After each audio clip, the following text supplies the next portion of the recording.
Hola amigos, bienvenidos un día más a mi canal. En el día de hoy vamos a tratar el caso de Isaac Guillén, un caso poco conocido como los últimos que estoy trayendo al canal, pero como os he comentado muchas veces, pienso y considero también que es muy importante darle visibilidad y contar pues casos no tan conocidos o que no se le dio tanta repercusión mediática. Así que, bueno, antes de comenzar con todos los detalles sobre este video, como ya sabéis, suscríbete si no lo estás, activa la campanita de notificaciones también para que YouTube te avise cada vez que subo un video nuevo. También todas mis redes sociales aquí abajo, Twitch también, que como sabéis estoy muy activa por aquella plataforma, hago directos prácticamente todos los días, donde hablamos, jugamos y bueno, pues hacemos un poco de todo y de una manera más cercana y relajada.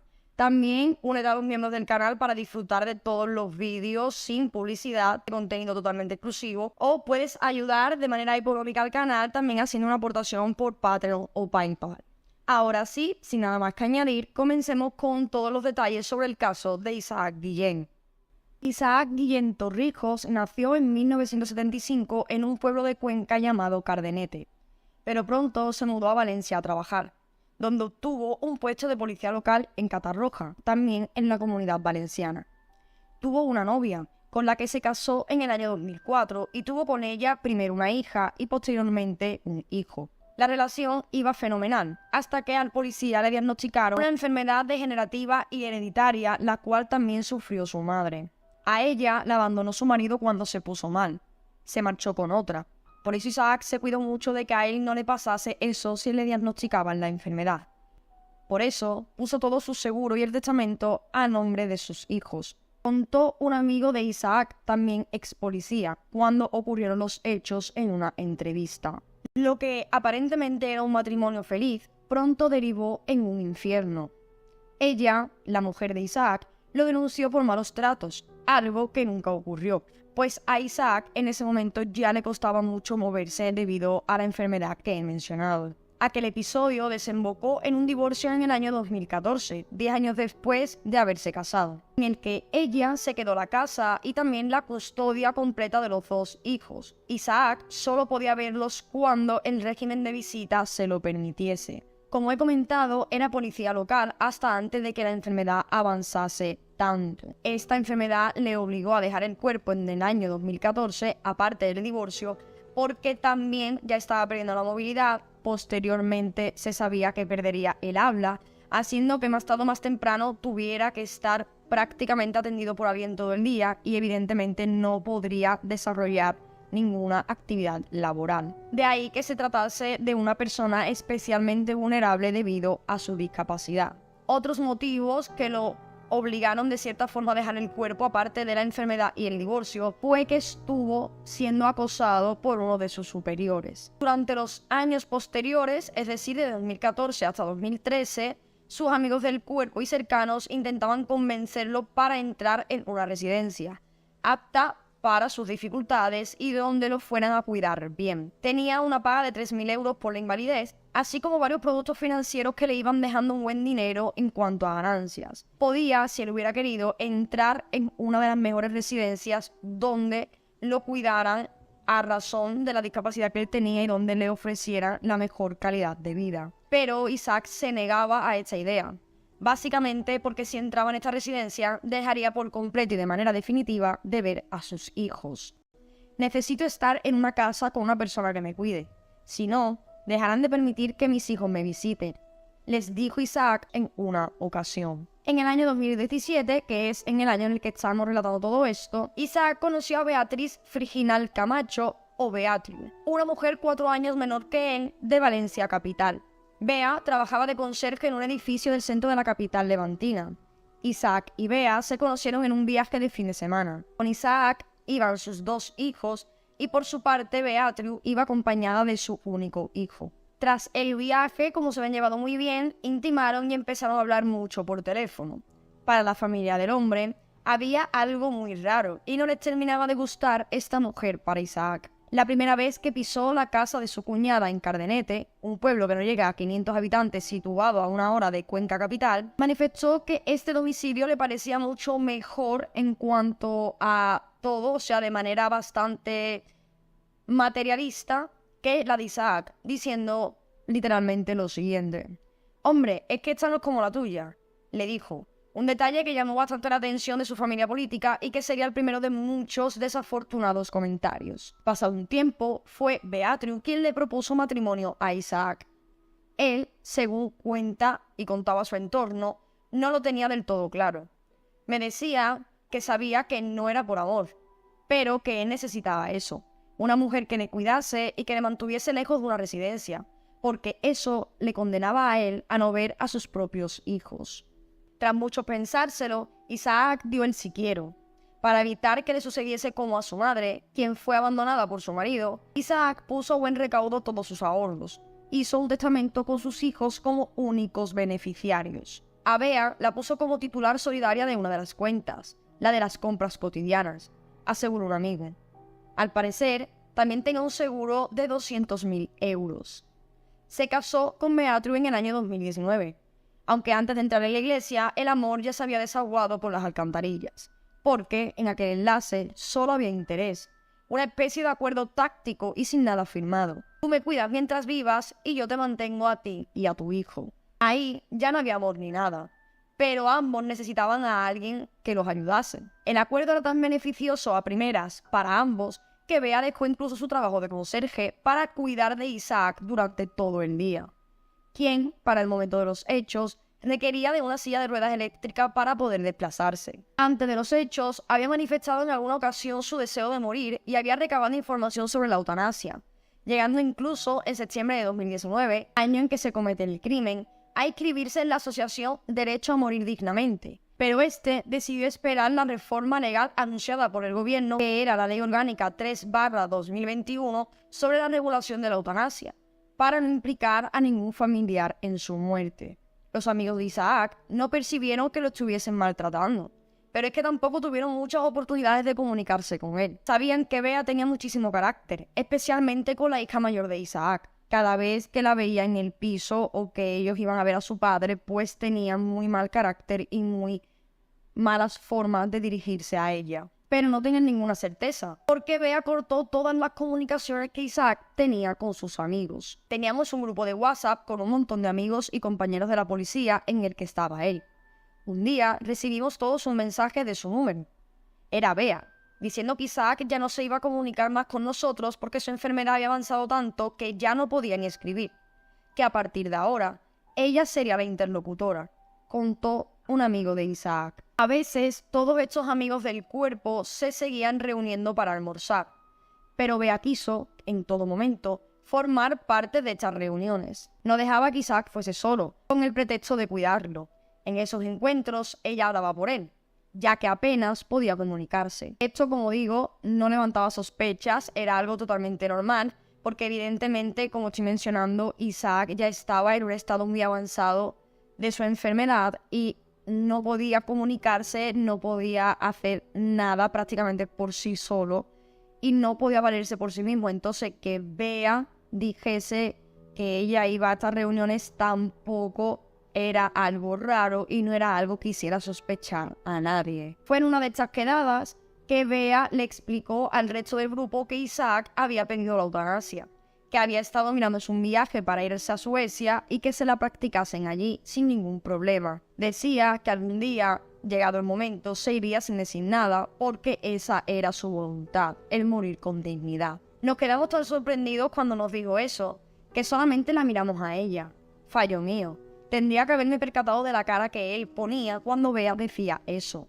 Él ya no podía hablar, pero igual sí que gesticuló y no nos dimos cuenta, explicaba uno de los presentes en dicho almuerzo. El día antes del crimen había estado comiendo con unos antiguos compañeros del cuerpo, reunión a la que también asistió Bea.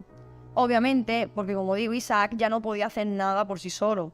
Para ese momento, si no era con ayuda de una tercera persona, no podía hacer nada. En esta reunión, la mujer volvió a sacar el tema de la eutanasia y la insistencia de Isaac por morir de forma digna y legal. Nos movemos al día jueves 5 de diciembre de 2019, cuando Beatriz, quien era la mujer de Isaac, acude a una comisaría de la policía local de Valencia y explica que su pareja Isaac ha desaparecido y que el último día que lo vio era el domingo 1 de diciembre, por tanto llevaba sin saber de él o desaparecido un total de 4 días. Para ese momento, Isaac tenía 45 años. No acudió a denunciar ante la desaparición porque supuestamente pensaba que se había ido con su familia y que la había abandonado. Según declaró también a los agentes Beatriz, esta habría llevado a Isaac a un bar donde el hombre había quedado con un compañero de un centro de discapacitados, al que acudía de vez en cuando. Al parecer, era el cumpleaños de uno de los compañeros del centro y le habían montado entre todos una pequeña fiesta sorpresa. Les comentó a los agentes la enfermedad que padecía su marido y la imposibilidad de hablar, moverse o incluso de comer por sí solo. También les dijo que llevaba una silla eléctrica. Contando con la enfermedad que tenía el pobre Isaac y que no podía hacer nada por sí solo, era bastante ilógico pensar que los hechos se habían producido tal y como estaba relatando Beatriz, porque si necesitaba ayuda de una tercera persona prácticamente todo el día, ya llegados a este punto, no era muy lógico pensar que la había dejado en un bar, teniendo en cuenta que quizás no podía moverse, no podía hablar y que lo había dejado allí solo, esperando a recogerlo cuando evidentemente Isaac no podía mandarle un mensaje, no podía llegar a casa ni nada. Ella siempre iba con él. Y era muy raro que relatando pues la enfermedad y todo el contexto dijesen que lo había dejado totalmente solo y que no sabía nada de él, mucho menos que lo hubiese abandonado. Esto fue lo primero que chirrió a los investigadores de la policía. Isaac no podía valerse por sí solo y no podía ir a ninguna parte. Además, ¿por qué iba a irse? ¿Qué motivos tenía? ¿Dónde podría estar? Beatriz sostenía que Isaac no estaba tan mal físicamente como creían sus familiares y además insistía: tiene la cabeza muy lúcida, se maneja muy bien con el móvil, aunque sus mensajes hay que descifrarlos. Lo curioso de todo esto es que Beatriz no había ido a la comisaría para denunciar la desaparición de Isaac ante el miedo de que algo malo le hubiera pasado o cualquier cosa, sino más bien para denunciar el abandono familiar que se había producido, un delito que según la mujer Isaac habría cometido de forma voluntaria. Además, le añadió a los agentes que Isaac habría estado mirando formas de morir dignamente o también de suicidarse. Además, también se informó de sitios donde poder ser hecho de forma legal, donde practicaran la eutanasia y, pues según Bea, como su enfermedad no tenía cura, pues quería morir dignamente y se podría haber ido por este deseo de morir pues de forma digna y legal, como ya había comentado en varias ocasiones. En junio y julio empezó a buscar información para irse a Suiza. Estaba interesado en la eutanasia y allí había visto que podía. Según aseguraba Beatriz, descubrió en el buscador del móvil de su marido que había estado mirando varias formas de quitarse la vida estando incapacitado y que incluso había colgado anuncios en un portal de internet en el que solicitaba los servicios de un chofer con nociones de traductor de alemán o portugués. Además, también, la mujer aportó a la policía los mensajes en los que le habría pedido en distintos días a un familiar que trabajaba en una funeraria que le diera presupuestos sobre incineraciones, tanatorios y ataúdes. Un día después de esto, es decir, el viernes 6 de diciembre, la familia de Isaac acudió a comisaría para denunciar la desaparición. Tardaron en acudir, al parecer, porque la exmujer de Isaac llamó a un amigo de este para preguntarle por él, dado a que no podía localizarlo. A mí me dio el aviso de la desaparición su exmujer, la madre de sus hijos. Me llamó para decirme que no podía localizar a Isaac, que no sabía dónde estaba. Yo no me hablaba con esa mujer desde que lo denunció por malos tratos, pero ese día la escuché porque me extrañó mucho y me preocupé por mi amigo, confesó uno de los amigos de Isaac. Fue entonces cuando los familiares de Isaac decidieron hablar con Bea, quien en todo momento respondió con evasivas, diciendo incluso que el hombre, totalmente impedido, se habría ido por su propia cuenta. Dijo haberlo dejado en un bar y que nunca volvió. Además, insistió en que el hombre le habría mandado un mensaje ordenándole que no lo buscase y que era una decisión que él había tomado por voluntad propia. Los familiares de Isaac comenzaron a colocar carteles con su fotografía para tratar de lograr alguna pista sobre su paradero. En los carteles se podía leer lo siguiente: un hombre de 45 años muy dependiente, puesto que tiene dificultades de habla y de movilidad porque sufre una enfermedad rara, conocida como ataxia de Friedreich. Desapareció en el centro comercial Gran Turia de Valencia y desde entonces no se sabe nada de él. Aquel día llevaba puesto un pantalón azul y una chaqueta roja, ambos de tipo chándal, además de un chaquetón azul marino. Isaac necesita ayuda para moverse. Va en silla de rueda eléctrica, puesto que no puede andar debido al avanzado estado en el que se encuentra su enfermedad. la cual le impide hablar con normalidad y es muy difícil entenderle. También sufre debilidad muscular, movimientos involuntarios de los ojos, escoliosis, curvatura de la columna vertebral y palpitaciones, que las padece porque su corazón también tiene varios problemas. Beatriu muestra su disgusto y encima como que le echan en cara a la familia que estén pegando carteles buscando a Isaac. Carteles que ella misma iba arrancando enfrentándose a quien los colocaba. Decía que Isaac se había ido de forma voluntaria, por su propia voluntad, y que no quería que lo buscasen. Insistía en eso y que tenían que dejar de buscarlo. Ella no lo estaba haciendo, se mostraba tranquila y no manifestaba la más mínima preocupación. Esto es contado a los agentes, razón por la que los investigadores comienzan a sospechar de Beatriu, la supuesta mujer abandonada. Pero justo en esos días que Isaac desapareció, da señales de vida y envía varios mensajes por la aplicación de WhatsApp. El primer mensaje lo recibió su pareja, Beatriu. En él, Isaac le habría escrito lo siguiente: «Lo siento mucho, pero no voy a volver a casa. Me voy a un centro donde me harán pruebas para evitar que mi hija pase por lo mismo. Estaré bien. Cuando pase algo os avisarán de inmediato. Es decisión mía y solo mía y debéis respetar mi voluntad. Yo no tengo el valor para despedirme de mis hijos. Los quiero mucho, hacedlo saber. Estoy bien, dejad de buscarme por internet. Es mi deseo, tenéis que respetarme». Este es el último mensaje de Isaac mandado a Beatriu, con fecha 19 de diciembre de 2019, siendo día jueves. Por lo menos sabemos que está vivo, aseguró Beatriu, la cual pidió públicamente que en todo momento Isaac acudiese a la policía para decir que estaba bien y que así pues los familiares dejaran de buscarlo y de sospechar de ella por respetar pues lo que había hecho. Mandó mensaje a una prima suya, así como a varios familiares. El hombre, a pesar de estar en paradero desconocido y no haber hablado con nadie en esos días, parecía saber todo lo que ocurría en su ausencia, tanto por internet, por redes, por la televisión, etc. Hasta les escribió un mensaje donde además también defendía a su mujer Beatriu. Aquí os leo un fragmento de este mensaje. «Saber que estoy muy enfadado con muchos de vosotros. Ahora existo para vosotros. ¿Dónde estabais durante todos estos años?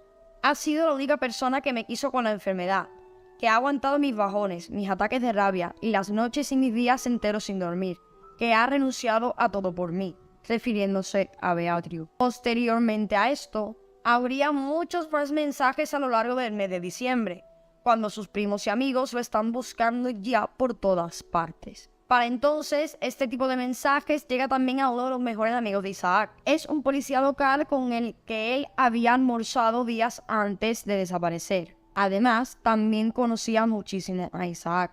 Este le escribe y le reprende por colocar fotografías suyas que ayuden a encontrarlo. También por hablar con los investigadores. Le escribe: «Familia, sois todos unos traidores».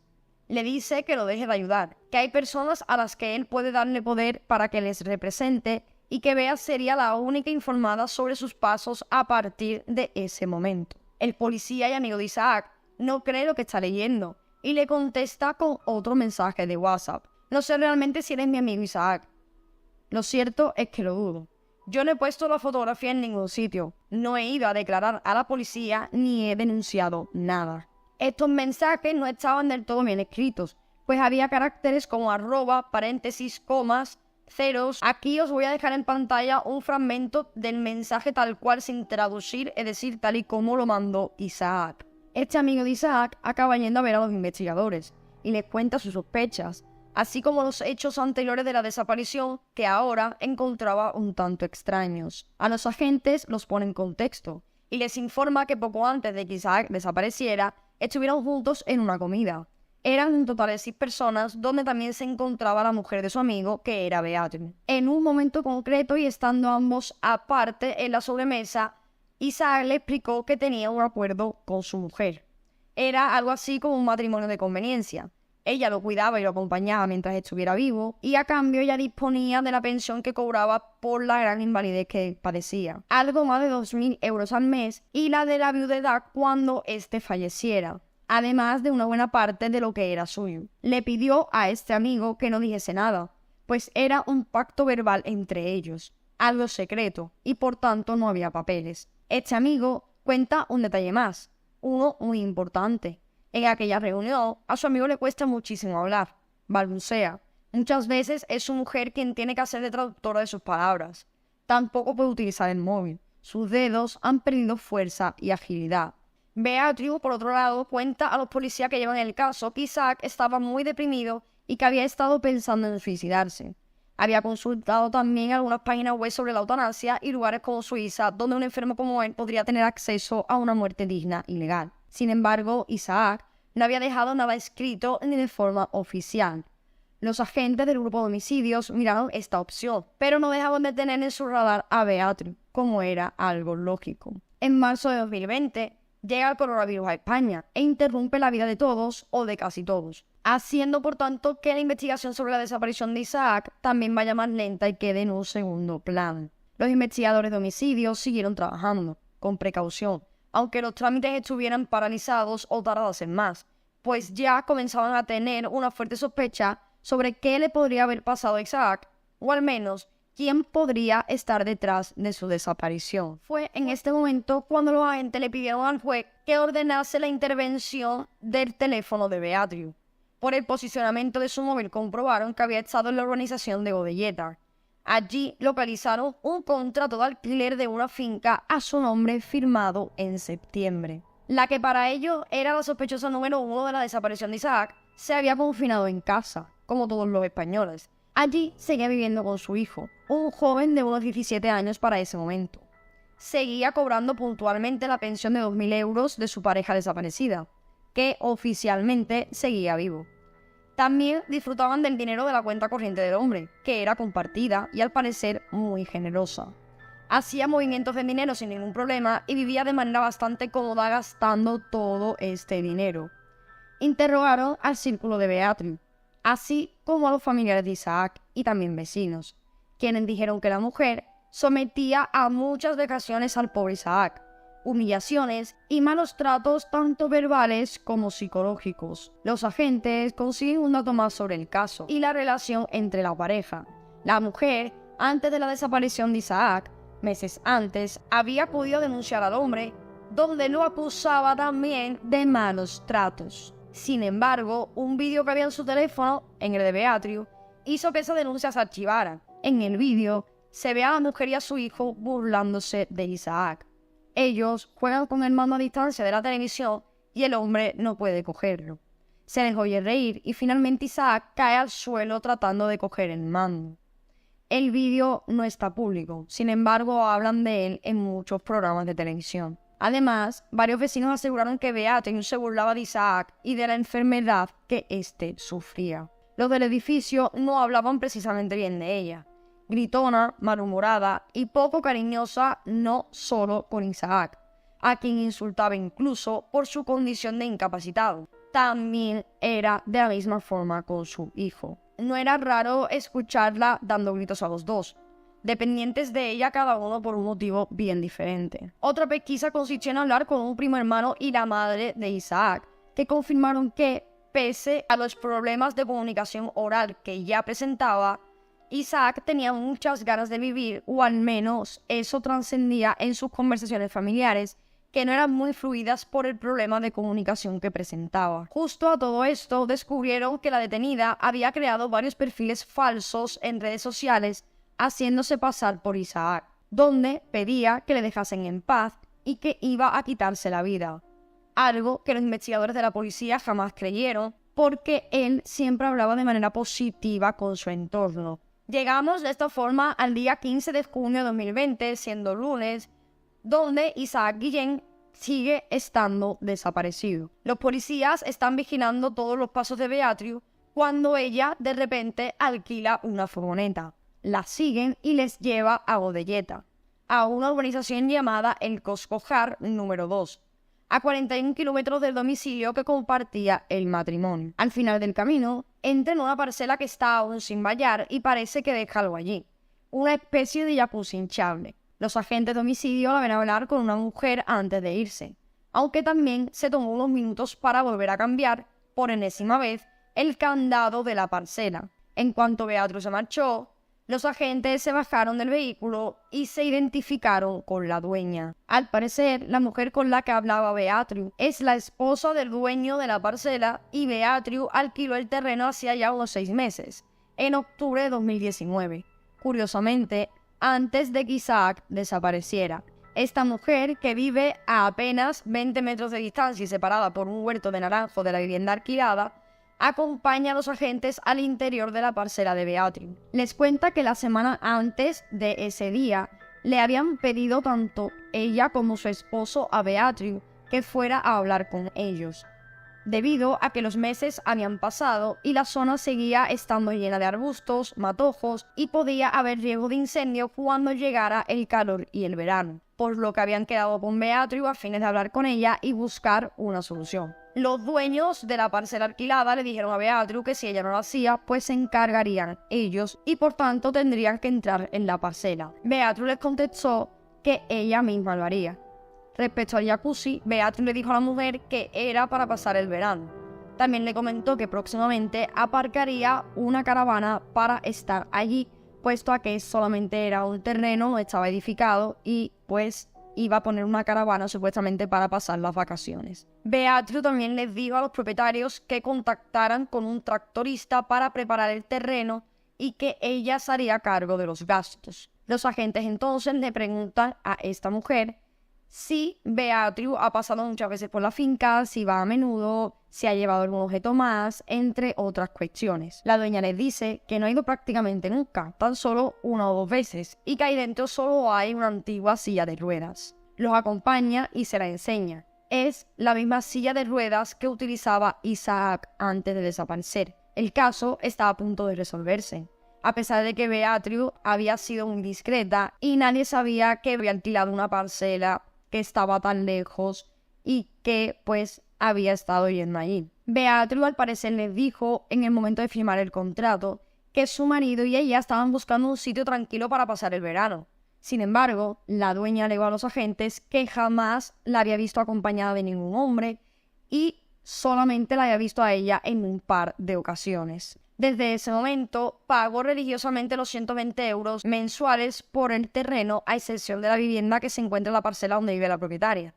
Realizaba los ingresos en la cuenta de los dueños a través de cajeros automáticos, sin contacto alguno con ellos. Los dueños simplemente la veían cuando iba porque, como digo, estaba prácticamente al lado de una parcela de la otra. Varios policías pasaron la noche en ese lugar, mientras otros vigilaban el domicilio de la sospechosa para evitar una potencial fuga. El martes 16 de junio, sobre las 12 de la mañana, se remueve el terreno de la finca alquilada por Beatriu, justamente debajo de donde estaba puesta la silla de ruedas de Isaac, la cual estaba en una de las esquinas de la finca. Es en este momento cuando se encuentra el cadáver en avanzado estado de descomposición. La silla estaba como envuelta en unos plásticos y el cuerpo estaba enterrado en una fosa de unos 78 centímetros de profundidad, por 130 centímetros de ancho y 326 de largo. Más de una docena de vehículos de la Policía Nacional con y sin distintivos, que incluían el laboratorio móvil de la Policía Científica y la unidad canina con perros adiestrados en la detención de cadáveres,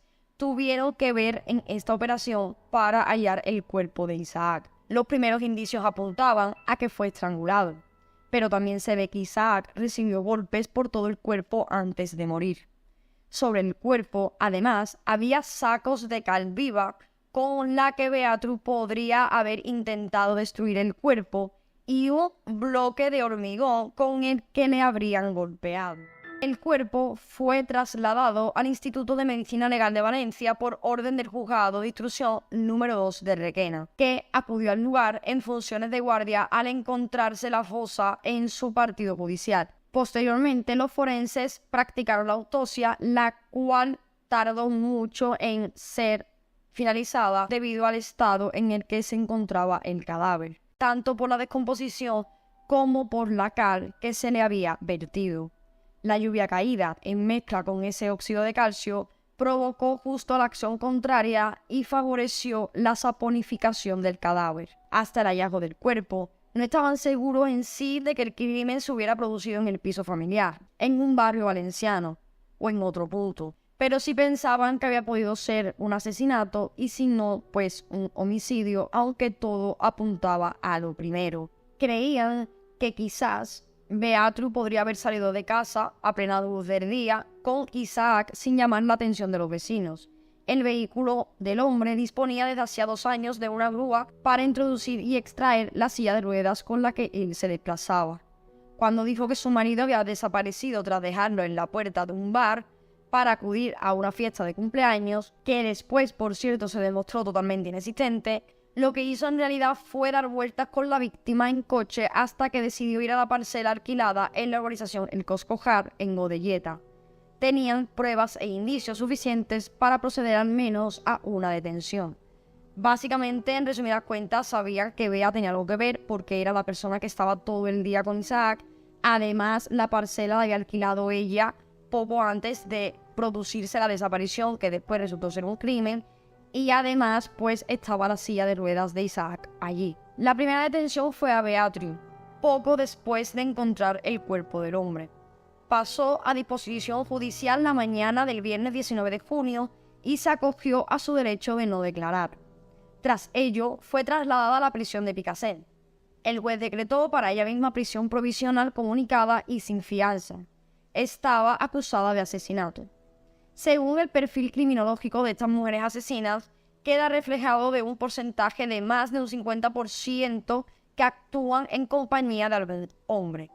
Como estamos viendo en los casos que estoy tratando últimamente y estamos trayendo al canal, esto es tal cual así y pues las mujeres a la hora de cometer un crimen suelen hacerlo quizás de una manera más psicológica, más planificada y se suelen valer de una segunda persona que suele ser un hombre para cometer, es decir, necesitan a una tercera persona que sea el autor o que como mínimo les ayude en la ejecución del crimen. Por el perfil y por cómo se habrían podido cometer los hechos, pensaban que había sin duda alguien más.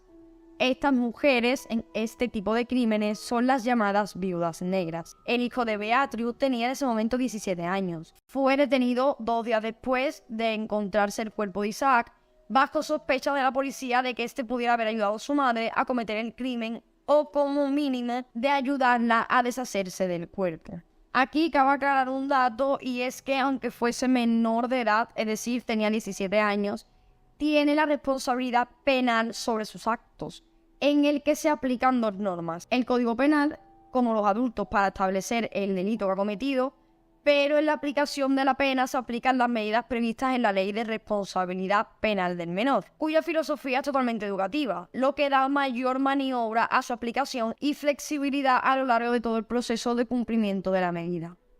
Entre la detención de Beatriu y su hijo, el alcalde de Cardenete, Francisco José Cosera, declaró 3 días de luto oficial por la trágica, cruel y violenta muerte de Isaac Guillén, natural de la localidad serrana. Esta declaración de luto oficial se expresó mediante la colocación de crespones negros en todas las banderas oficiales que ondean en la fachada de la casa consistorial, en nombre de todos los vecinos, dando la más profunda condolencia y solidaridad a toda la familia y amigos de la víctima. Por el estado de alarma, así como las medidas de seguridad, no se pudo convocar ningún acto público de reconocimiento o de silencio como se suele hacer. Beatriu, como digo, fue ingresada en prisión y su hijo, pues siendo menor de edad, fue ingresado en un centro.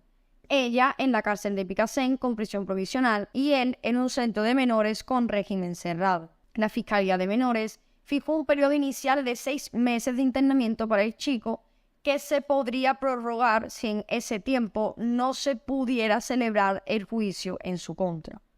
Al tratarse de un menor, sería un juez especial quien determinase su responsabilidad penal, mientras que su madre sería enjuiciada por la justicia ordinaria en un proceso normal que discurriría en paralelo al de su hijo. La causa contra Beatriu la llevaba la jueza titular del juzgado de instrucción número 4 de Mislata. La autopsia reveló que la víctima tenía además tierra en sus pulmones, señal de que estaba vivo, posiblemente muy malherido e inconsciente cuando fue enterrado en la fosa.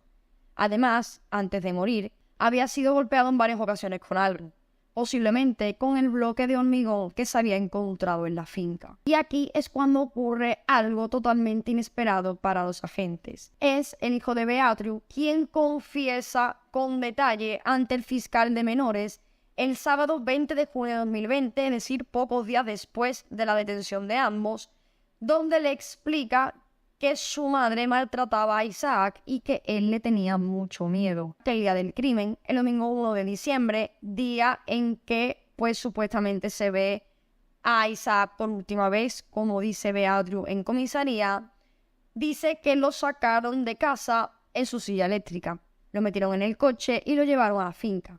Allí colocaron la silla junto a la fosa, donde su madre tiró a Isaac. Luego empezó a golpearlo, pero el hombre no acababa de morirse y ella misma bajó al agujero donde lo habían tirado. Recordemos que era discapacitado. Le pide a sus hijos unas cuerdas que habían llevado.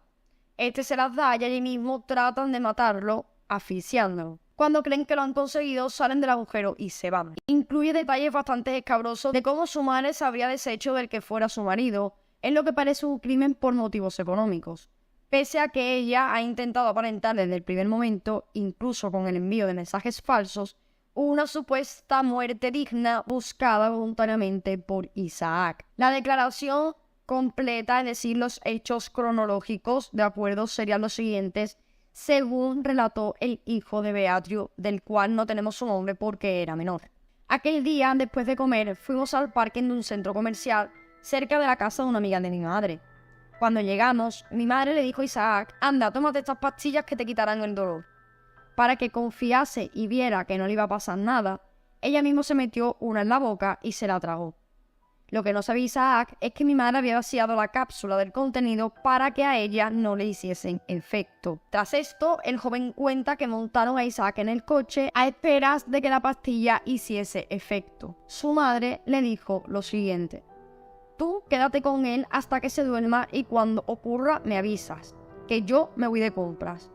Cuando por fin se quedó dormido, el joven llamó a su madre y ésta le dijo, llego enseguida. Vino con una caja de croissants. Desde allí fuimos a casa de una amiga de mi madre. Cogió el teléfono de Isaac y me lo entregó. Me dijo, súbeselo a casa de mi amiga y dile que lo guarde. Así lo hice. La mujer me preguntó de quién era y por qué se lo tenía que quedar. Le respondí que yo no lo sabía. De ahí nos fuimos a casa de una prima. Ella se quedó con mi móvil y el de mi madre. Sabía que los tenían que guardar, pero no sabía por qué. Cuando le pregunté por qué íbamos dejando los teléfonos en diferentes casas, me respondió, es para que la policía no pueda rastrear dónde hemos estado hoy. Me lo contó de camino a la parcela que mi madre había alquilado en la localidad de Godelleta. Cuando llegamos allí, mi madre aparcó el coche en mitad del terreno. Nos bajamos y dejamos en el interior a Isaac. Cerramos bien las ventanas y entre los dos manipulamos una bombona de butano. Ella colocó la manguera junto a la cabeza de Isaac, abrió el gas, salió del coche y cerró la puerta. Vayamos a dar un paseo para hacer tiempo, me ordenó. Regresamos media hora después. Mi madre se acercó al coche y al regresar me dijo, creo que sigue vivo, vamos a seguir caminando un rato.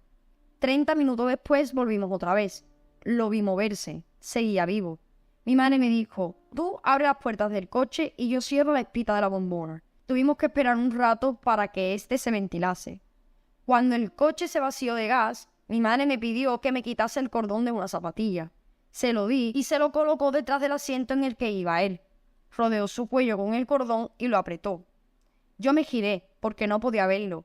No quería ver morir a Isaac, pero sí escuché cómo se resistía.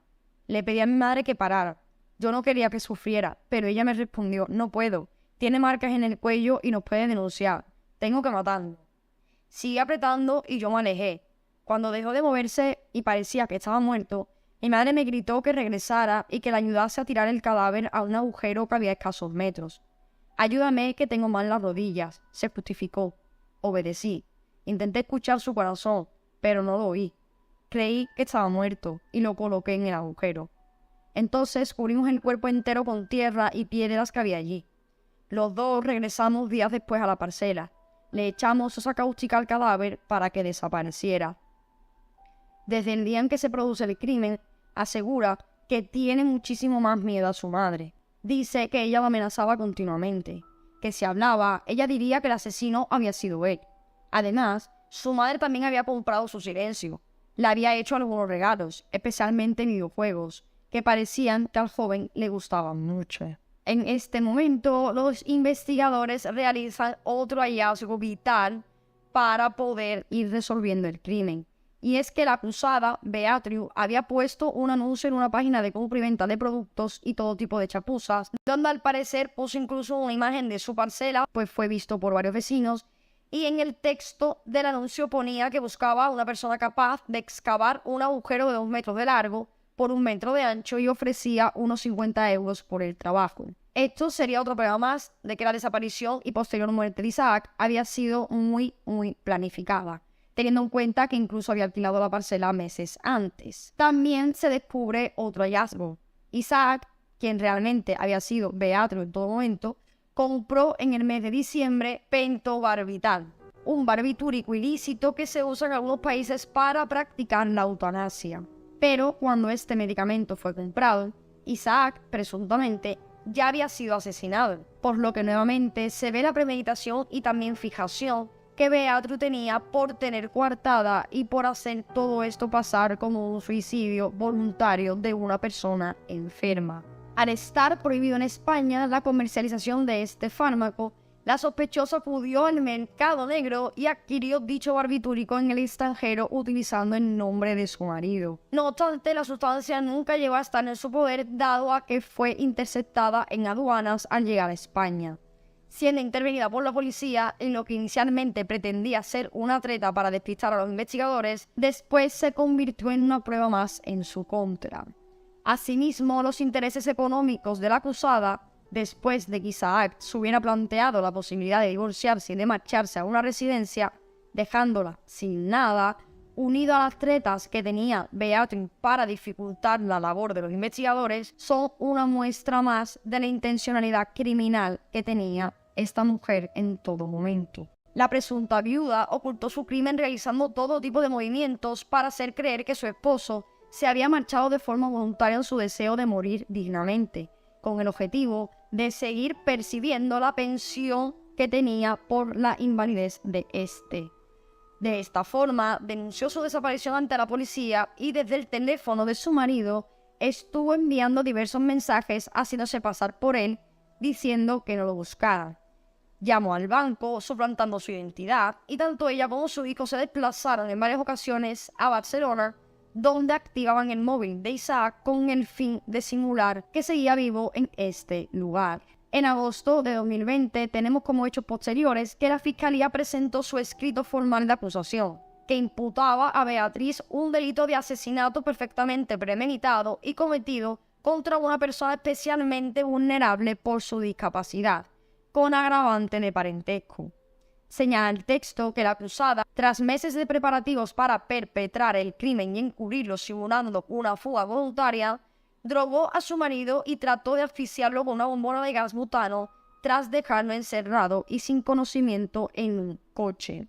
Al comprobar que no fallecía, lo estranguló con unos cordones de zapato y lo arrojó en la fosa que ya tenía preparada, también arrojándole todo tipo de piedras y otros elementos. La defensa de la acusada, por otro lado, mantenía que su clienta actuó por indicaciones de su propio marido, quien quería que lo ayudaran a morir. Algo bastante ilógico de pensar, porque si alguien te pide que lo ayudes a suicidarse, no creo yo que literalmente te pida que lo tortures hasta la muerte, teniendo en cuenta que lo drogó para dejarlo inconsciente, le estuvo poniendo gas para asfixiarlo, luego lo asfixió con los cordones de los zapatos porque el gas al parecer pues no era suficiente o no hacía que Isaac muriera, y luego pues lo golpearon con piedras y todo estando todavía vivo, porque como se demostró en la autopsia, Isaac seguía vivo, seguía estando con vida cuando fue arrojado a la fosa.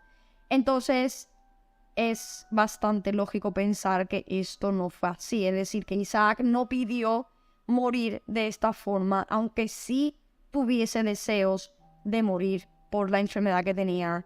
No era lógico y no es normal pensar que pidiera pasar por todo ese calvario. El hijo fue juzgado en el año 2021, ya teniendo 18 años de edad. Fue condenado a 2 años de internamiento en régimen semiabierto como cómplice de un delito de auxilio al suicidio.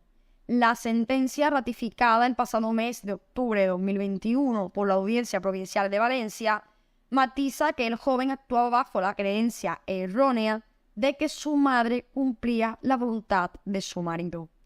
Pero, en todo caso, la resolución de menores no es vinculante con el juicio contra la madre que se tenía que celebrar ante el jurado popular. El 30 de enero de 2022, Beatriz se enfrentaba a la pena de prisión permanente revisable tras ser acusada de asesinar a su marido, pero no había una sentencia firme, no se había realizado un juicio ni nada, estaban a la espera de todo esto.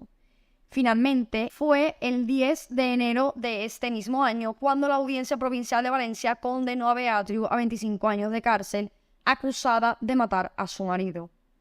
Un jurado popular la declaró culpable al finalizar el juicio. A pesar de que tanto la acusación particular como la Fiscalía pidieron que se le condenara a la prisión permanente revisable, el magistrado presidente del Tribunal del Jurado rechazó imponerla en la sentencia. El tribunal consideró que la víctima, Isaac Guillén Torrijos, estaba en un estado de especial vulnerabilidad debido a la enfermedad degenerativa que padecía. Y esto permite calificar los hechos de asesinato, puesto a que la víctima no podía defenderse.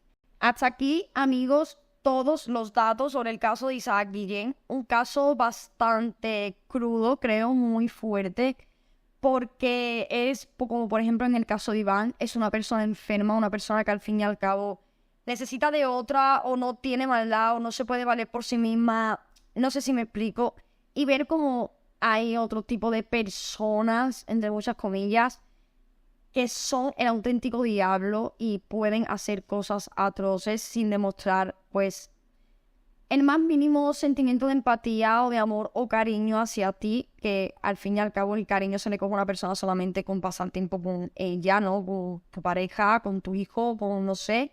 ¿Cómo es posible que hagas esto, no? Creo que es un caso complicado, un caso muy triste, pero que al fin y al cabo pues se ha podido resolver y ha podido haber justicia, aunque 25 años o 2 años o el tiempo que sea no sea pena suficiente por quitar una vida, que es lo que ya no vuelve, ¿no? La vida ya no vuelve, la persona ya no vuelve. Y yo en estas cosas soy bastante crítica y pienso que una persona que mata a otra, y no es por defensa propia, sino en este contexto que estamos hablando, no debería salir de prisión por mucha reinserción que haya, porque es una persona que no ha demostrado ningún sentimiento de empatía, ningún sentimiento de rechazo ante esta práctica, sino que lo ha planificado, lo ha llevado a cabo y además ha mentido, ha seguido con la mentira, ha hecho como si nada, se ha seguido gastando el dinero y ha seguido viviendo con normalidad como si no hubiera ocurrido nada. No sé qué pensaréis vosotros de este crimen, me lo podéis dejar aquí abajo en los comentarios, como cualquier otra sugerencia o recomendación de casos. Y suscríbete si no estás suscrito, activa la campanita, todas mis redes sociales aquí abajo para que me sigas y no te pierdas nada. Y recordad que cuando estéis viendo este vídeo, que será sobre las 5 y algo de la tarde de un viernes, estaré a las 7:30 por Twitch en directo para toda aquella persona que me quiera ir a ver, a pasar un ratillo conmigo, charlar, etc. Muchas gracias a todos por seguirme, por el amor que le dais al canal, por los comentarios, por el apoyo, por ser tan buenos y ser los mejores. Yo me despido y sin más, amigos, os mando un fuerte abrazo, muchos besos y nos vemos en un próximo vídeo.